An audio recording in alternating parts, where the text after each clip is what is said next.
If you're new here, hit that subscribe button because I'm trying to reach 1,000 subscribers. And also tell me in the comments where you're watching from and what time it is there. And now just get comfortable wherever you are and enjoy the story from start to end.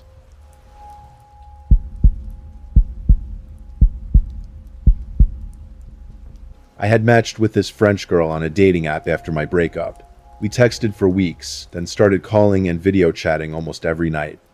We really clicked. She still lived with her strict parents, so when I said I wanted to visit her in Paris, she warned me she couldn't host me and didn't feel ready to share a hotel room the first few nights.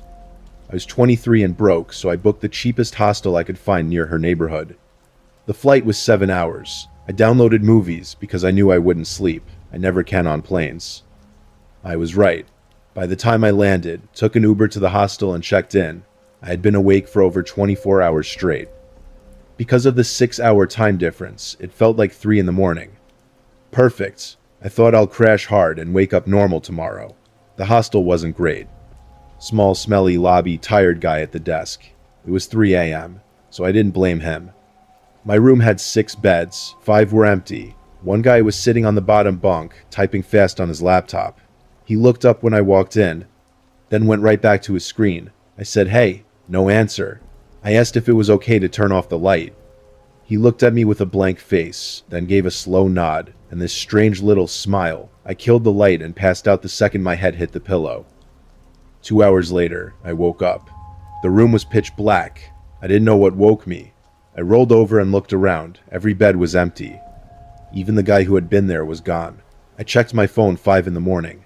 I figured he left and some noise in the hallway woke me. I closed my eyes again. Then the bed shook. A small creak of metal and this awful, raspy breathing right above me. I looked up.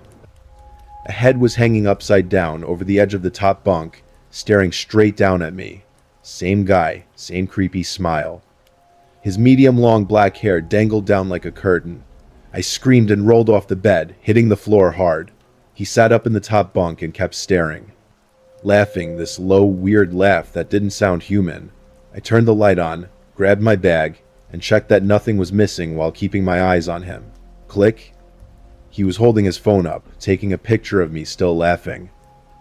Something was seriously wrong with this guy. I zipped my bag, ran to the front desk, and begged for a different room, a private one. I explained what happened. The guy wouldn't lower the price, but he moved me. I didn't call the police. I wasn't sure a crime had been committed. But I left the worst review that hostel will ever get. The rest of the trip was actually good. I had a great time with the girl, but every time I came back to the hostel, I was terrified I'd see him again.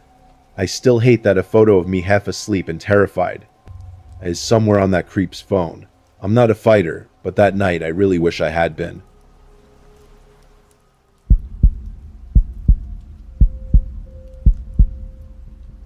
I'm a solo traveler. I've stayed in about 20 hostels over the years to save money and meet cool people. 90% of the time, it's been great. My first truly bad experience was at Freedom Traveler Hostel in Rome. It was my first time in the city. I got lost just trying to find the place. There were no signs outside. When I finally walked through the big brown doors, a friendly woman at the desk checked me in. I had booked a 4-bed room. She said the hostel was pretty empty, which sounded good to me, more privacy. The room had 1 bunk bed and 2 single beds. Small green walls, nothing fancy. She showed me a shed in the back garden for luggage. It looked sketchy, so I kept my bag in the room under the bottom bunk instead. I was exhausted from traveling all day. I changed clothes and lay down for a quick nap. A knock woke me. 2 young Italian guys walked in, thick accents. They said hello and started chatting, even though I was half asleep. I'm polite, so I sat up and talked. They were brothers, Marco and Lucio. Marco was huge, maybe 6'4". Lucio was shorter, but still built. Both very tan. Both already losing hair, even though they were only in their early 20s. They didn't look super friendly, but they seemed okay at first. We spoke in English for a bit. Then they switched to Italian, thinking I didn't understand. I do. Right away, they started laughing about me. I heard Marco call me some stupid white boy. I could have answered in Italian and shut them up, but I stayed quiet and pretended I didn't understand a word. They left the room smiling and waving. I noticed they didn't have any bags with them. I went to the garden to hang out with other travelers for a while, then explored the city. Hours later, I came back around 9 p.m. The common areas were empty, so I decided to sleep. Lights off, I fell asleep fast. I woke up later to whispering. The brothers were back, talking low in Italian. One whispered something like, "Just grab it," or "Are you gonna do it?" I stayed perfectly still, waiting to hear my bag move. Instead, a cold, wet, sweet-smelling cloth pressed hard over my mouth and nose. I yelled, ripped it off my face, and saw one of them standing over me. I screamed, "What are you doing?" He jumped onto the bed to pin me down. I kicked him hard in the chest. The other brother pulled him off, and both ran out of the room. I grabbed my bag and shoes and sprinted to the front desk. The night worker told me he saw two guys leave, but they had never checked in. They were random locals who walked in off the street to rob guests. They had tried to knock me out with chloroform. I left the hostel that same night. I'm sure they've added better security since then, but back then, anyone could just walk in. If I had been in a deeper sleep, I would have woken up with nothing. After that night, I got a lot pickier about the hostels I stay in.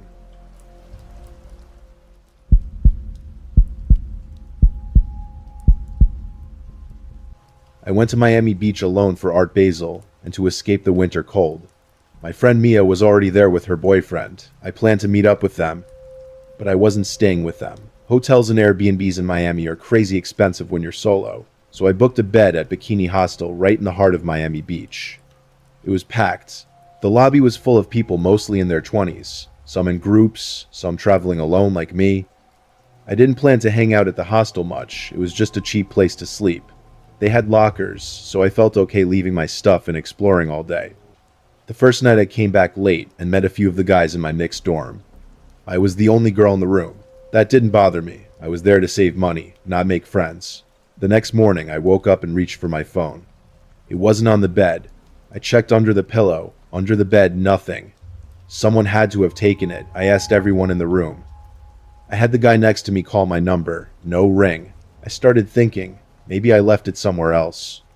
I borrowed his phone, called Mia, and told her to meet me at the brunch spot on Collins Avenue. I checked the whole room one last time, asked the front desk to call me if anyone turned it in, then left.